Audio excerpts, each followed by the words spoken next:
14 महीने के बाद पश्चिम बंगाल में कैबिनेट का विस्तार हुआ है।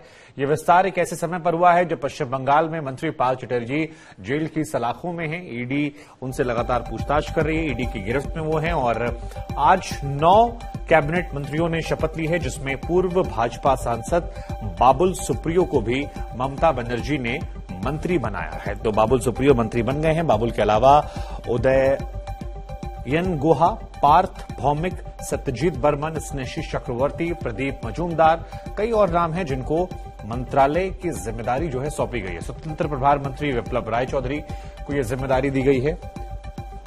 बीर बाहा हसदा, इन्हें भी मंत्रालय दिया गया है। राज्य मंत्री की बात की जाए तो लाजमुल हुसैन, इन्हें मंत्री बनाया गया है। सत्यजीत बर्मन की बात की जाए तो राज्य मंत्री बनाए गए हैं। तो ममता कैबिनेट का विस्तार जो हुआ है वो खबर हमने आपको बता दी। इस खबर पर हमारे साथ बात करने के लिए मेरे सहयोगी और वरिष्ठ पत्रकार जयंत सर मौजूद मेरे साथ हैं। सर, 14 महीने के बाद पश्चिम बंगाल में ममता कैबिनेट का विस्तार होता है। एक ऐसे वक्त पर विस्तार होता है जब उनका एक मंत्री ईडी के शिकंजे में फंसा हुआ है। करोड़ों रुपए की संपत्ति को कैसे कमाया, काले धन के तौर पर कमाया, कैसे कमाया, इसके आरोप लग रहे हैं। लेकिन इस सब के बीच में भाजपा का एक सांसद ममता सरकार में मंत्री बनता है, नाम बाबुल सुप्रियो।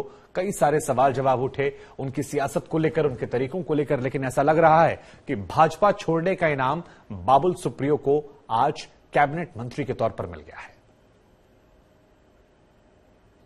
देखिए, सबसे बड़ी बात है कि जिस समय ये कैबिनेट के विस्तार और रिसफल जो होने जा रहा है वो पहले ही करना था, क्योंकि सुब्रत मुखर्जी कैबिनेट मिनिस्टर की मृत्यु हुई और साधन पांडे भी चले गए, तो कैबिनेट में मतलब वैकेंसी था।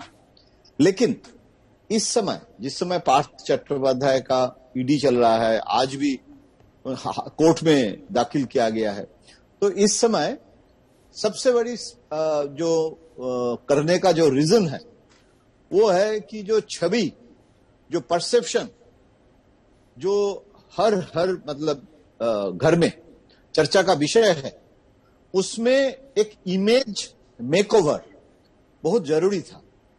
और ममता बनर्जी ने ऐसे लोगों को, जैसे आप बाबुल सुप्रियो को भी नाम दिए हैं, बाकी लोगों को भी उसमें डिफरेंट डिस्ट्रिक्ट से भी लिया गया है। लेकिन सबसे बड़ी क्राइटेरिया है जिनके बारे में कोई ईडी एनफोर्समेंट का कोई इन्वेस्टिगेशन नहीं है और पॉपुलर परसेप्शन, जैसे बाबुल सुप्रियो के बारे में भी कोई भ्रष्टाचार का आरोप नहीं है और जो popular perception, he is a very popular in Bengal. तो इसीलिए मुझे लग रहा है ये करने का जो सबसे बड़ा कारण है वो कारण है जो छवि जो बिगड़ रहा है उसको सुधारना। मतलब basically it's a fault line जो है उसको रिपेयर करना। वो संभव होगा या नहीं वो भविष्य की बात है जी। लेकिन इस समय जो ममता जी कर रहे हैं उसमें और 8+1 मतलब 9 मिनिस्टर, जैसे आपने जिक्र किया जी, वो पश्चिम बंगाल में चेंज करना। और अभी पोर्टफोलियो भी देखना पड़ेगा, क्योंकि जैसे ट्रांसपोर्ट जैसे मिनिस्ट्री है और बहुत सारे मिनिस्ट्री में रिसफल भी हो सकता है पोर्टफोलियो का जी। तो इसके लिए मुझे लगता है मेन रीजन है और मेन फोकस है कि एक छवि सरकार के बारे में दिया जाए कि भ्रष्टाचार के साथ हमारे सरकार के कोई संबंध नहीं है। ये परसेप्शन देने का काउंटर मूव है।